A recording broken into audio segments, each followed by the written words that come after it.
நேயர்கள் அனைவருக்கும் வணக்கம். நான் வேச பலக்கண பேசுறேன். இன்னைக்கு திருமண பொருத்தத்துல இந்த தாம்பத்திய பொருத்தம் சார்ந்த முக்கியத்துவம் என்னன்றத இந்த பதிவு என்பது அமைய போகுது. இதுக்கு முன்னாடி திருமண பொருத்தம் சார்ந்த எண்ணற்ற பதிவு எல்லாம் போட்டிருக்கோம். பர்டிகுலரா நட்சத்திர பொருத்தம் அந்த அளவுக்கு முக்கியத்துவம் கொடுக்கக்கூடாதுன்றத சொல்லி, கட்ட பொருத்தத்துக்கு முக்கியத்துவம் என்று சொல்லி பல பொருத்தங்கள் பார்த்து சம்பந்தமா பேசியிருக்கோம். இது தாம்பத்திய பொருத்தம் சார்ந்த விஷயங்களை எண்ணற்ற பதிவு எல்லாம் போட்டிருக்கேன். இருந்தாலும் இந்த ஒரு மேரேஜ் லைஃப்பை பொறுத்த வரையில இந்த தாம்பத்திய பொருத்தம் ப்ராப்ளம் இருக்கும் பட்சத்துல பல விதமான மேரேஜ் லைஃப் வந்து பிரச்சனை ஒரு கொஸ்டின் மார்க்கா ஆகக்கூடிய சூழல் வந்து இருக்கு. எதனாலனா சில பேர் நான் தொடர்பு கொண்டு பேசும்போது சொல்லுவாங்க, சார் இப்ப வந்து என்னுடைய கணவருக்கு பணம் காசுலாம் பிரச்சனை இல்லை, நல்ல அமைப்புல இருக்கு. ஆனா குழந்தைக்கான சுச்சுவேஷன் கொடுக்கணும் என்பது இல்ல. அதே போல ஆண் நபர் வந்தாலும் பெண்ணுக்கு சொல்லுவாங்க, அவங்க அந்த அளவுக்கு பெரிய அளவுக்கு விருப்பம் இல்லை சார், இதனாலே கொஞ்சம் இப்ப டைவர்ஸ் என்பது வந்திருக்கு சார். இது போல விஷயங்களை சொல்லி அந்த மேரேஜ் லைஃப் என்பது பிரிவு என்பது ஏற்படக்கூடிய சூழல்கள் என்பது இருக்கு. இது பணம் சார்ந்த விஷயம் இல்ல. தாம்பத்திய குறைபாடு இருக்கும் போதும் அங்க இந்த இடத்துல வந்து மேரேஜ் லைஃப் செல்லுபடி ஆகக்கூடிய சுச்சுவேஷன் வந்து இல்ல. சரி இருந்து அதனால இது முக்கியத்தை கொடுத்து நான் போடுறேன். பொதுவாகவே இது எப்படி நம்ம பொருத்தத்தை பார்க்கணும்னா, முதற்கட்டமாக இப்போ 12 பாவ கொடுப்பனையில இந்த தாம்பத்திய பொருத்தம் என்பது 5ஆம் பாவத்தை வைத்து தீர்மானிக்கக்கூடியது. இப்ப ஒரு ஆணுடைய ஜாதகத்துல 5ஆம் பாவத்துக்கு சப்ளாடா வரக்கூடிய கிரகம் ஏதோ எக்ஸ் ஏதோ ஒரு கிரகம் வருது. இந்த கிரகம் எப்படி வேலை செய்யும்னா, தான் நின்ற நட்சத்திரம் உப நட்சத்திரம் மூலமாக தன்னுடைய பலன்களை வேலை செய்யக்கூடிய ஒரு அமைப்புல இருக்கும். இப்ப உதாரணத்துக்கு இந்த ஆணுடைய ஜாதகத்துல 5ஆம் பாவத்துக்கு சப்ளாடா வரக்கூடிய கிரகம் ராகுவா இருக்குன்னு வச்சுங்க. ராகு வந்து சனி சாரத்துல, அதே கேது உப நட்சத்திரத்துல இருக்கு. தொடர்புகளும் இந்த ராகு வந்து 5ஆம் பாவத்துக்கு சப்ளாடு,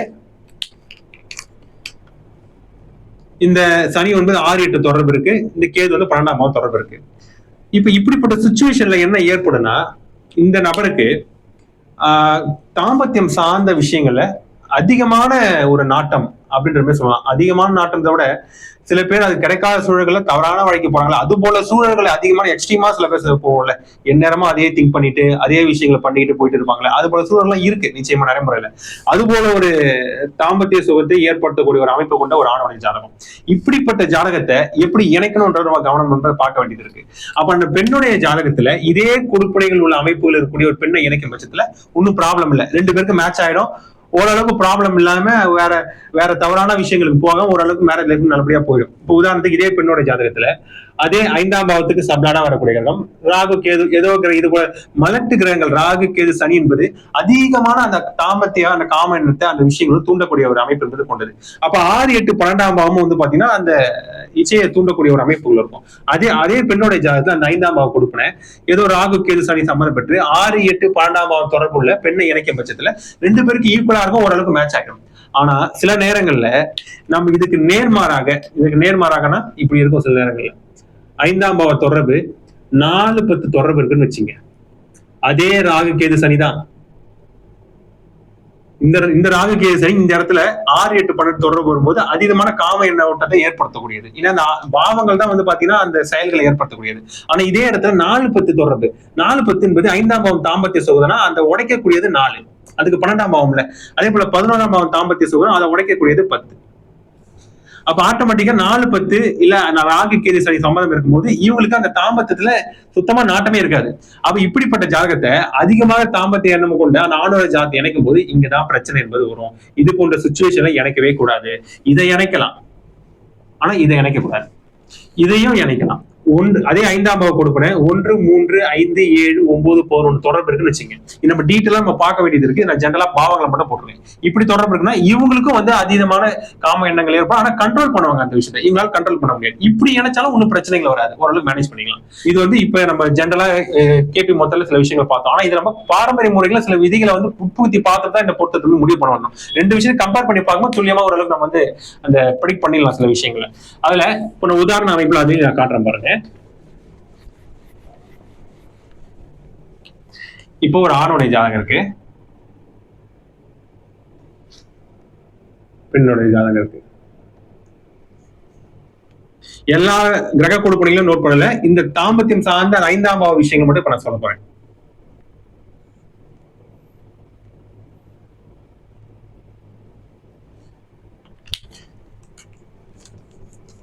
இது பெண்ணுடைய கட்டம்.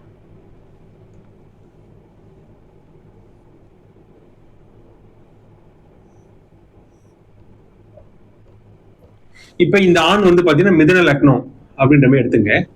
இந்த பெண் வந்து பாத்தீங்கன்னா கன்னியா லக்னம் ரெண்டுமே எடுத்துக்கலாம். இப்ப இந்த பாவத்தை தான் நம்ம பார்க்கணும், முக்கியத்துவம் கொடுத்து பார்க்கணும்.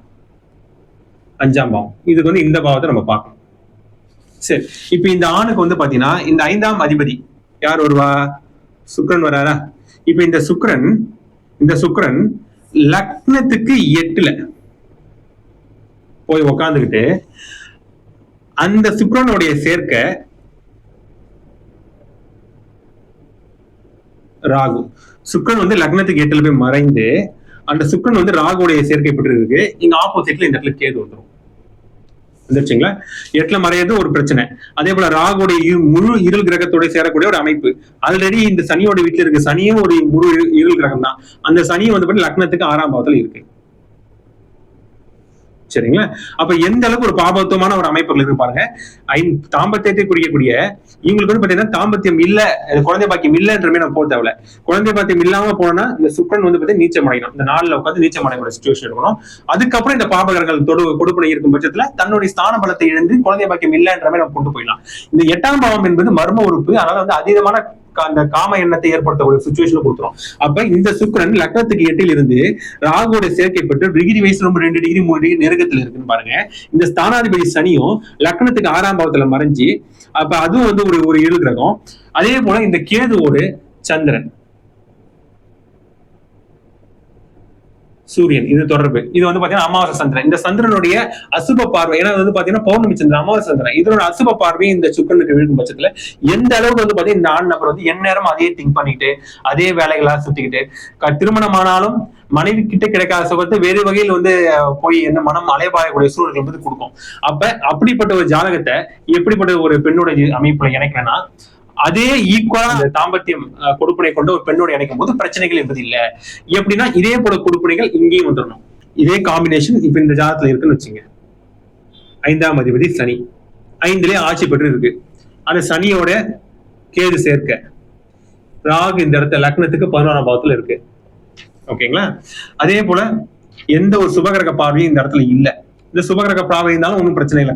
தாம்பத்திய எண்ணோட்டத்தை கொடுக்கும். பெண்ணோட ஜாதகன்றதுனால தவறான விஷயங்களுக்கு போகா இருக்கக்கூடிய ஒரு அமைப்புகள் வந்து ஆட்டோமேட்டிக்கா கொடுத்துரும். அது போன்ற ஒரு 5ஆம் அந்த தாம்பத்திய அமைப்பு ஒரு இதே பாபத்துவமான அமைப்புகள் இருக்கும் பட்சம் அந்த விஷயங்களை இணைச்சிடலாம். சரிங்களா? ஆனா இதே அமைப்பு கொண்ட ஆணோட ஜாதகத்தை சுத்தமா இந்த 5ஆம் அதிபதி சனி இந்த 8ல போய் சனி நீச்சம் அடைஞ்சு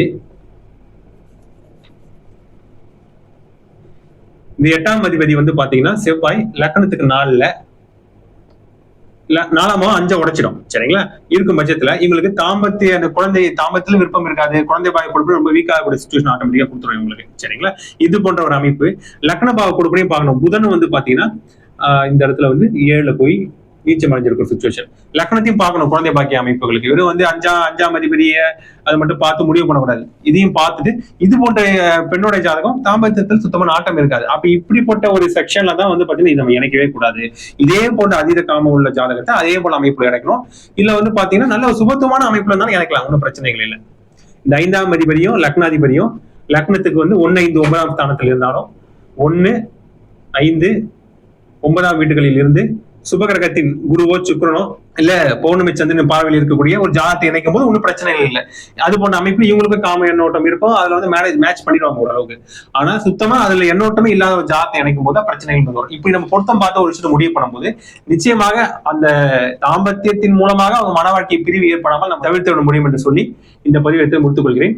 மேலும் ஜாதகம் பார்க்கணும், வாஸ்து சார்ந்த கன்சல்டேஷன் பொருத்தம் என்பதா நிறைய பேர் கன்சல்டேஷன் தொடர்பு கொண்டு பேசுறாங்க. என்னோட contact number, WhatsApp number, channel description எல்லாத்தையும் கொடுத்துருப்பாங்க. தொடர்பு கொண்டு பேசுங்க.